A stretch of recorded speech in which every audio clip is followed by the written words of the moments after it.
예전에 제가 읽었던 책 중에 베트남의 어느 스님이 선책을 읽었더랬습니다. 목사가 불교의 스님이 쓴 책도 다 읽나 이렇게 생각하시는 분도 계시는지 모르겠습니다만, 어떤 책인가 하면 베트남의 틱나한이라는 스님이 쓴 책인데, 제목이 화라는 제목입니다.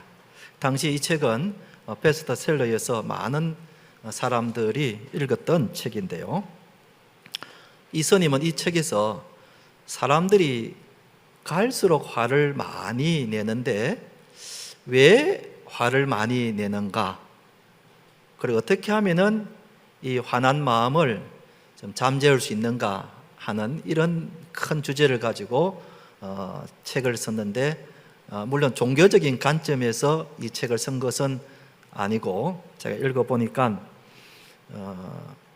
음식과 그리고 자연 환경과 관련해서 이 책을 쓴 겁니다. 사람들이 갈수록 화를 많이 내는 이유가 음식과 그리고 자연 환경과 밀접한 관련이 있다는 것입니다. 예를 들어서 닭을 아주 좁은 양계장에 가둬놓고 키우다 보니까 닭이 스트레스를 엄청 받는다는 겁니다. 그러다 보니까 이 닭 안에 화가 가득 차 있는데, 그런데 화가 가득 차 있는 이 닭을 사람이 먹으니까 신경계통에 이상이 생겨서 사람이 화를 많이 낸다는 겁니다. 또 바다의 이 물고기를 이 좁은 가두리 양식장 안에 가두어 키우다 보니까 이 물고기가 스트레스를 엄청 받는다는 겁니다. 그래서 그 안에 화가 가득 차 있다는 겁니다.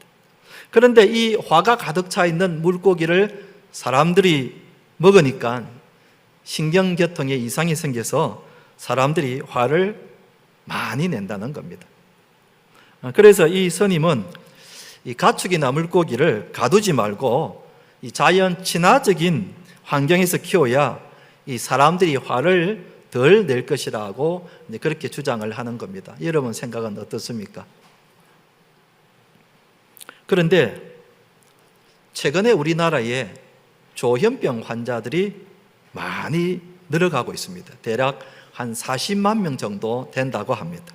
조현병이라는 감정 조절이 잘 되지 않아서 쉽게 화를 내는 것을 말합니다. 그런데 이 조현병이 심하면은 막 폭언을 하거나 아니면 폭행을 하거나, 심지어는 자기와 아무 상관이 없는 사람들을 칼로 찌겨서 죽이는 그런 끔찍한 일을 저지르기도 합니다. 그래서 조현병이 심한 경우에는 병원이나 시설에 입원을 해서 치료를 받아야 된다고 합니다. 그런데 여러분, 만약에 우리가 살면서 화를 내지 않는다면 이 세상이 얼마나 살기 좋은 세상이 될까, 그런 생각을 해봅니다. 부모들이 화를 잘 내지 않으면 가족들이나 우리 자녀들이 좀 더 우리 가정이 행복한 가정이 되지 않을까. 정치인들이 화를 좀 내지 않으면 우리나라가 좀 더 살기 좋은 나라가 되지 않을까. 북한의 김정은이나 혹은 러시아의 푸틴 같은 이런 사람들이 화를 좀 내지 않으면 이 세상은 전쟁이 없이 좀 더 살기 좋은 나라가 되지 않을까. 그런데 사람들은 갈수록 끊임없이 화를 내기 때문에 가정이나 나라나 이 세상이 점점 평화롭지 못하는 것입니다. 참으로 안타깝고 슬픈 일입니다. 오늘 예수님께서 화평에 대해서 말씀하셨습니다. 9절 말씀을 제가 다시 한번 읽어보겠습니다. 9절, 화평하게 하는 자는 복이 있나니 그들이 하나님의 아들이라 일컬음을 받을 것이며, 그랬습니다. 예수님이 우리에게 화평하게 하는 자가 되라고 말씀하시고, 그런 사람이 복이 있다고 말씀하셨습니다. 사랑하는 성도 여러분, 오늘 우리가 이 말씀대로 우리가 화평하게 하는 자가 되어서 복된 성도들이 되시기를 주님의 이름으로 축원드립니다. 첫째로 우리가 어떤 사람이 되어야 하는가? 화평하게 하는 사람이 되어야 한다는 것입니다. 이 화평이라는 말은 히브리 말로 샬롬이라는 말인데 여러분들도 자주 들어본 단어입니다.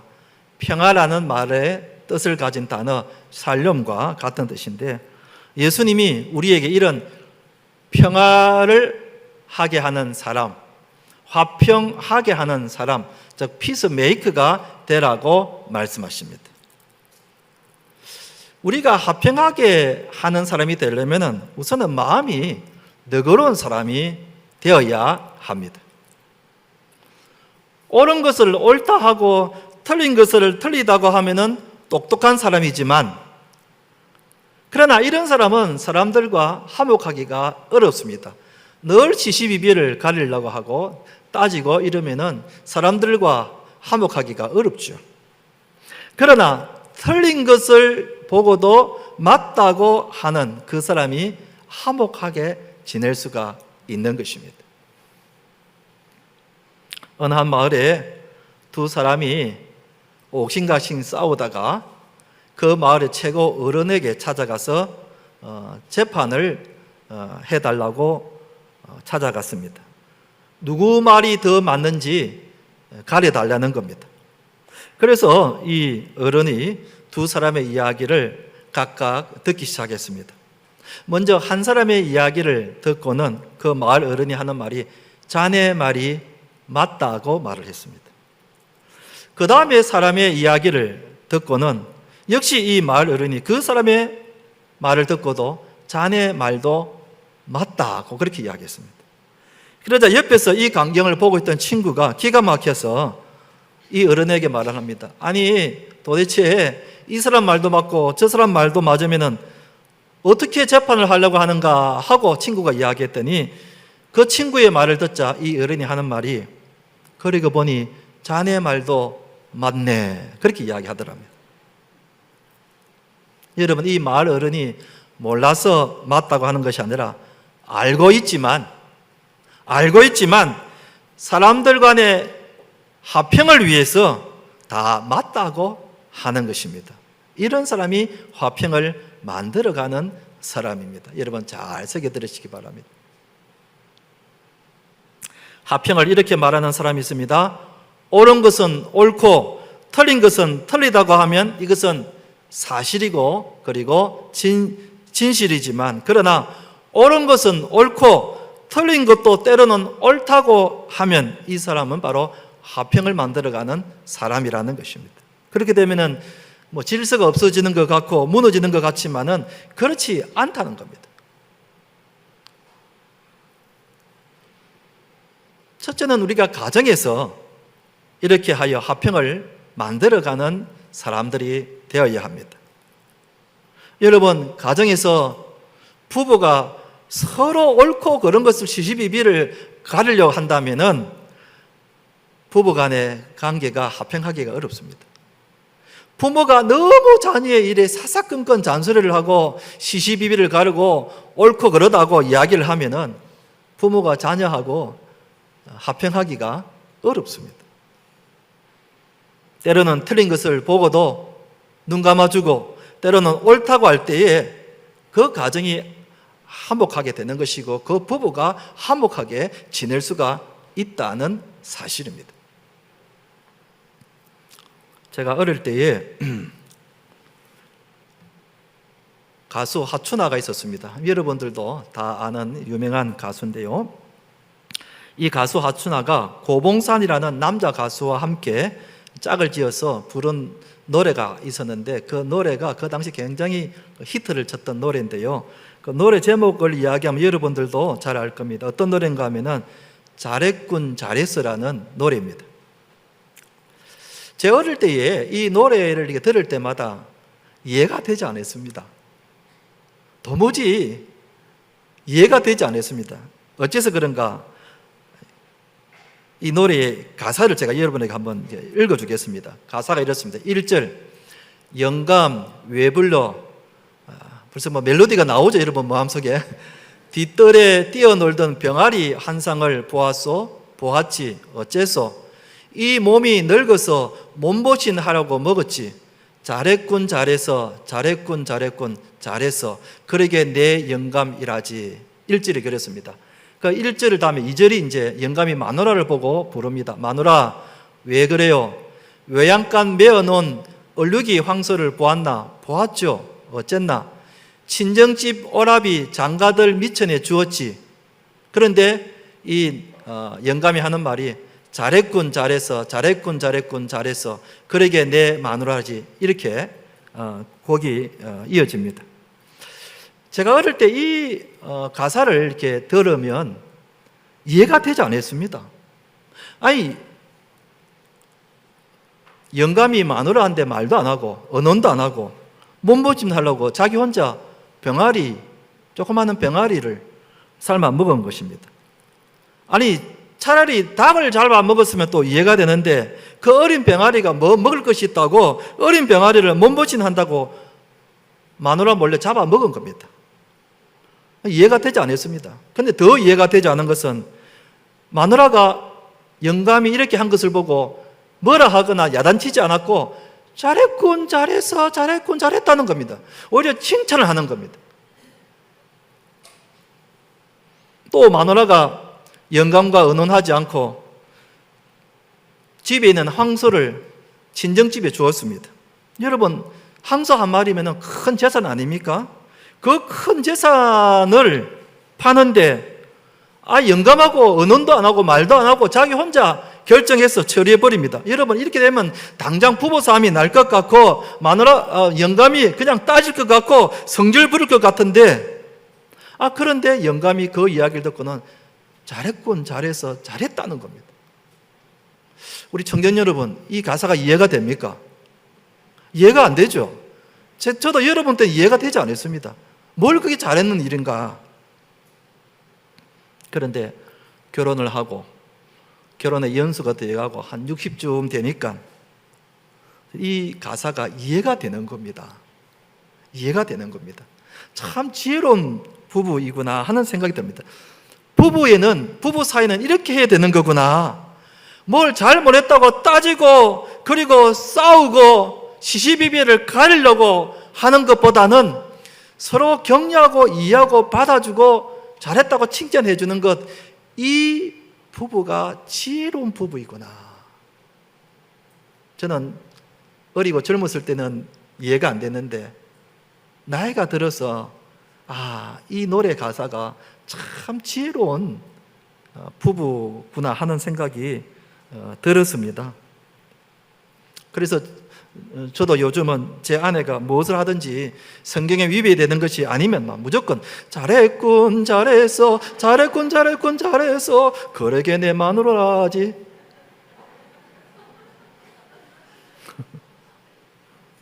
그런 눈으로 보니까 그렇게 보이는 거예요. 뭘 그걸 시시비비를 따지고 뭐라 하고 야단치고 싸우고 그럴 필요가 없는 겁니다. 그래서 부부가 살아갈 때 참 잘했다 잘했다 하는 게 참 지혜로운 말이구나. 한번 따라 합시다. 잘했군 잘했어. 부부가 이런 말을 자주 해야 됩니다. 그래야 부부 사이가 더 좋아지고 화목해지는 겁니다. 오늘부터는 여러분, 남편이 뭘 하든지 아내가 뭘 하든지 성경에 위배되는 것이 아니면 어떻게 하라고요? 잘했군 잘했다고 칭찬해 줘야 되는 거예요. 이렇게 함으로써 우리 가정을 화목한 가정으로 만들어가는 겁니다. 교회에서도 마찬가지입니다. 교회에서도 우리가 화목을 만들어가는 그런 성도들이 되어야 합니다. 우리는 교회에 오면은 무조건 열심히 하면은 주님이 좋아하신다고 생각합니다. 땀 뻘뻘 흘리면서 무조건 열심히 하면은 주님이 참 기뻐하신다고 생각합니다. 그러나 주님의 말씀은 다른 겁니다. 물론 열심히 하는 것이 잘못됐다는 말은 절대로 아닙니다. 그런데 주님은 이렇게 말씀하시는 거예요. 마태복음 5장 23절 24절에 보면은 그러므로 예물을 제단에 드리려다가 거기서 내 형제에게 원망 들을 만한 일이 있는 것이 생각나거든 예물을 제단 앞에 두고 먼저 가서 형제와 화목하고 그 후에 와서 예물을 드리라 그랬습니다. 여러분, 예배가 얼마나 중요합니까? 우리는 예배를 우리 목숨처럼 그렇게 생각을 해야 합니다. 예배가 우리에게 정말 중요합니다.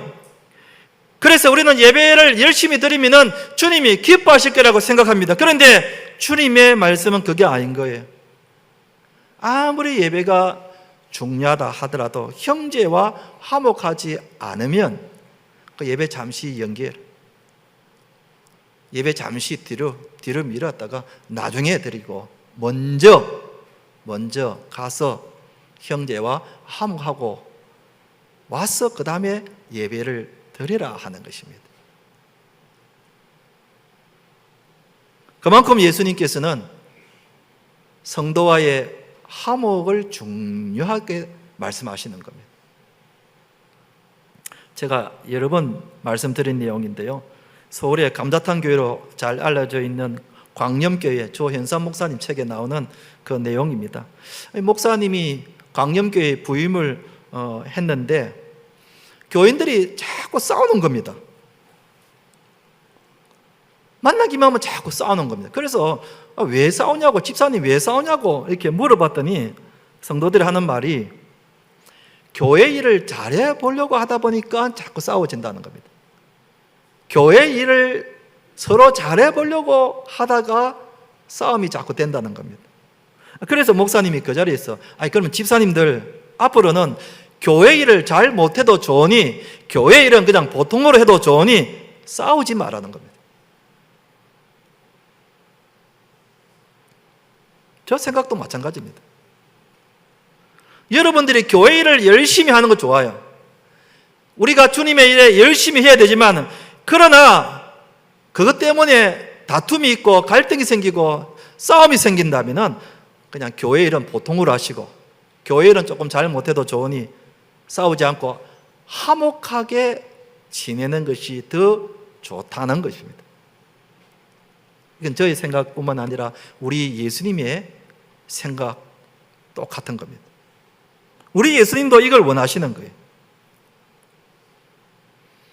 주님도 우리가 교회에서 주님의 일을 열심히 하는 것도 좋지만, 그러나 성도들과 화목하게 지내는 것을 더 원하신다는 것입니다. 우리가 이것을 늘 마음속에 명심해야 합니다. 교회를 열심히 하려다가 싸우는 것보다 차라리 교회는 보통을 하고 사이좋게 지내는 것, 이게 더 주님이 좋아하신다는 것. 왜 그런가? 우리 예수님이 이 화평을 위해서 십자가 돌아가신 분 아니겠습니까? 에베소서 2장 13절에서 16절 말씀을 제가 읽어보겠습니다. 이제는 전에 멀리 있던 너희가 그리스도 예수 안에서 그리스도의 피로 가까워졌느니라. 그는 우리의 화평이신지라. 둘로 하나를 만드사 원수된 것 곧 중간에 막힌 담을 자기 육체로 의시고 또 십자가로 이 둘을 한 몸으로 하나님과 화목하게 하려 하심이니라. 우리 예수님이 우리들을 하나님과 화목시켜 주시기 위하여 이 땅에 오셔서 십자가에서 피 흘려 돌아가신 것입니다. 우리 예수님이 화목을 위해서 십자가에 돌아가셨다는 겁니다. 그러니 우리 예수님이 제일 원하시는 게 화목 아니겠습니까? 그리고는 예수님이 우리에게도 서로 화목하게 지내라고 말씀하고 있습니다. 그런데 여러분, 사탄은 반대로 화평을 깨뜨립니다. 평화를 깨뜨리고 화목을 깨뜨립니다. 부모와 자녀 사이의 관계를 깨뜨립니다. 남편과 아내 관계를 깨뜨립니다. 성도와 성도 간의 그 좋은 사이를 깨뜨립니다. 이게 사탄이 하는 짓입니다. 그래서 미워하게 만들고 싸우게 만들고 멀어지게 만듭니다. 여러분 가운데에 부모가 사이가 안 좋습니까? 혹은 자녀들과 아직도 사이가 안 좋습니까? 여러분, 이것은 절대로 성경적인 마음이 아닙니다. 사탄이 주는 마음입니다. 남편 여러분, 아내와 지금 사이가 안 좋습니까? 아내 여러분, 남편과 지금 사이가 안 좋습니까? 사탄이 주는 마음인 겁니다. 우리는 영적 분별력을 가지고 이것은 성령이 주는 마음이 아니라 사탄이 주는 마음이구나, 이런 미혹에 넘어가지 말아야 합니다.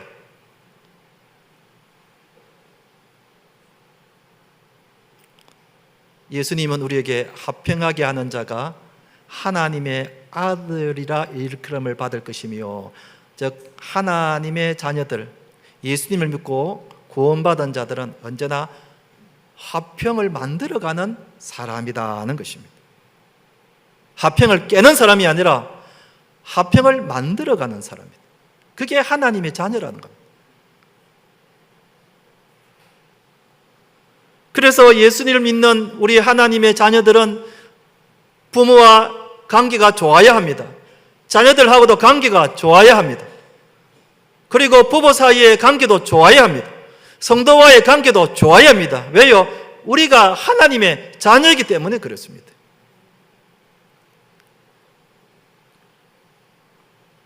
우리가 잘 아는 성 프란시스의 평화의 기도라는 시가 있습니다. 평화의 기도, 성 프란시스. 우리 기도하는 마음으로 같이 한번 큰 소리로 한번 읽어보십시다. 시작. 주여 나를 평화의 도구로 써주소서. 미움이 있는 곳에 사랑을, 상처가 있는 곳에 용서를, 의욕이 있는 곳에 믿음을, 절망이 있는 곳에 희망을, 어둠이 있는 곳에 광명을, 슬픔이 있는 곳에 기쁨을 주소서. 그랬습니다. 참 우리의 기도 제목이자 또한 우리가 이렇게 살아야 합니다. 하나님의 자녀는 있는 곳에서 화평을 만들어가는 사람, 즉 평화의 도구가 되어야 하는 것입니다. 그래서 우리는 가정에서나 직장에서나 교회에서나 언제든지 화평하게 하는 사람이 되어야 하는 것입니다. 한번 따라합시다.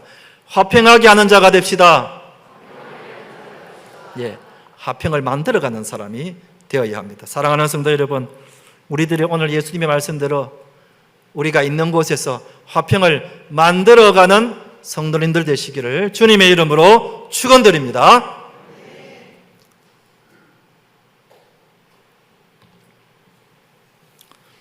두 번째는 우리가 화평하게 하는 자가 되기 위해서는 어떻게 되는가? 말을 조심해야 합니다. 한번 따라합시다. 말을 조심합시다. 사람들과의 화평하지 못한 이유가 여러 가지가 있겠지만 그 중에 가장 큰 이유는 말 때문에 그런 경우가 많이 있습니다. 최근에도 어느 정당의 정치인이 노인들을 무시하는 말을 해가지고 우리나라의 어르신들의 화가 단단히 났더랬습니다. 이 국민들의 관계를 깨뜨리는 말을 하는 겁니다. 말을 조심하지 않는 겁니다. 교회도 어떤 사람은 일은 열심히 하는데 말을 조심하지 않아서 주변의 사람들의 마음을 상하게 하는 일이 있을 수 있습니다. 말을 조심해야 됩니다. 또 우리 교회 등록하신 분들, 새신자들 가운데는 다른 교회에서 신앙생활을 하시다가 이사를 왔다든지 어떤 일로 우리 교회 등록해서 신앙생활을 하시는 분들이 들어 계십니다. 때가 되어서 그 집사님들에게 이제 우리 교회 나오신 지도 어느 정도 되었고 해서 예배만 드리지 마시고 우리 교회 봉사할 때가 많으니까 부서에 봉사를 하시면 어떻겠습니까? 하고 추천을 하고 건면을 합니다. 그러면은 그 중에 어느 집사님은 이렇게 이야기합니다. 목사님, 당분간 저에게 봉사하라는 말은 안 해줬으면 좋겠습니다. 왜냐하면 제가 전에 있던 교회에서 열심히 봉사를 하다가 사람들의 말에 제가 상처를 받았습니다. 그 상처가 아직까지 아물지를 않아서 당분간은 아직까지 제가 봉사할 마음이 잘 생기지를 않습니다. 마음이 괜찮아지면 그때 제가 봉사하겠습니다. 참 안타까운 일이죠. 안타까운 일입니다. 교회 안에서 열심히 봉사를 하다가 말 때문에 상처를 입는 경우가 들어 있다는 겁니다. 그래서 우리가 말을 조심해야 합니다. 가정에서도 마찬가지입니다. 여러분, 말 때문에 화평이 깨지죠. 여러분, 부부싸움이 왜 납니까? 말 때문에 생기는 거예요. 나중에 이야기 들어보면, 아니, 당신이 그때 그 말만 안 했으면 내가 참으려고 그랬는데 그 말을 하는 바람에 내가 못 참겠더라. 그런 말을 자주 해요. 아니, 당신이 그 말만 안 했으면 내가 안 그러면 참으려고 그랬는데 그 말을 하는 바람에 내가 못 참았다는 거예요. 말 때문에 그렇다는 거예요. 오늘날 여러분, 자녀들이 부모의 말 때문에 얼마나 많은 상처를 받는지 모릅니다. 자녀들의 이야기를 들어보면은 어릴 때 부모로부터 너무 상처를 받아서 아직까지도 그 상처가 치유를 되지 않아 부모하고의 관계가 회복이 안 되는 그런 자녀들이 있다는 것입니다. 왜 그렇습니까? 말 때문에 그런 거예요. 말을 조심하지 않아서 그런 거예요. 그래서 우리는 말을 조심해야 되는데, 성경에도 말과 관련된 말씀이 참 많이 나오는데요. 잠언 12장 18절 말씀 같이 한번 읽어보겠습니다. 시작. 칼로 찌름같이 함부로 말하는 자가 있거니와 지혜로운 자의 혀는 양약과 같으니라 그랬습니다. 여러분, 말을 얼마나 함부로 하는 사람들이 있습니까? 그죠? 말을 하는데 막 칼로 찌는 것 같이 막 그렇게 함부로 말을 하는 사람이 있습니다. 그러면 막 상처를 받죠. 듣는 사람이 정말 칼에 찌림을 받는 것 같이 상처를 막 받습니다. 그런데 지혜로운 자의 말은 양약과 같아 그랬습니다. 여러분, 부부간에 지혜로운 말, 그 말은 보약 한 점 먹는 것과 똑같다는 겁니다. 격려해주고 이해해주고, 아까 하춘아 씨의 그 노래처럼 잘했다고 막 격려해주고 그러면은 여러분, 보약 한 점 쥐주는 것과 똑같다는 겁니다. 말의 위력이 얼마나 큰가 하는 거예요. 또 잠언 15장 1절 말씀을 같이 한번 읽어보도록 하겠습니다. 잠언 15장 1절 시작. 유순한 대답은 분노를 시기하여도 가격한 말은 너를 격동하느니라 그랬습니다. 예. 당신이 그 말만 안 했으면은, 예, 부부가 그런 말을 해야죠. 부모가 막 말을 하면은 자녀들이 그냥 막 화가 나죠. 사람이 말을 함부로 하거나 가격한 말을 하기 때문에 싸움이 일어나고 화평하지가 못한 겁니다. 그래서 말을 지혜롭게 하고 말을 부드럽게 해야 합니다. 그러면 화평할 수가 있습니다. 또 성경은 우리에게 말을 이렇게 하라고 말하고 있습니다. 에베소서 4장 29절 말씀 같이 읽어보겠습니다. 시작. 무릇 더러운 말은 너의 입 밖에도 내지 말고 오직 덕을 세우는데 소용되는 대로 선한 말을 하여 듣는 자들에게 은혜를 끼치게 하라 그랬습니다. 선한 말을 하여 듣는 자들에게 은혜를 끼치게 하라. 이게 예수님을 믿는 우리 신자들이 해야 할 말의 내용입니다.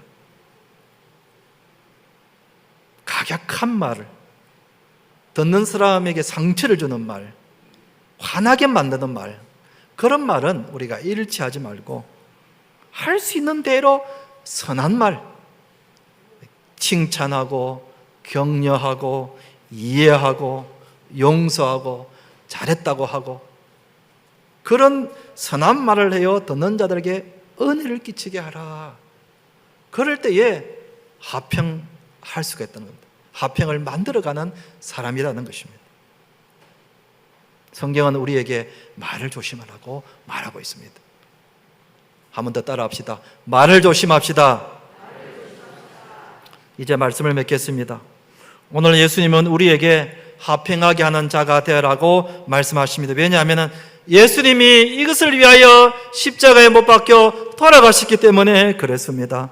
우리도 예수님을 본받아 하나님의 자녀된 우리들이 가정에서, 직장에서, 교회에서 사람들과 화평하게 만드는 사람, 화평을 만들어가는 사람들이 되기를 주님의 이름으로 축원드립니다.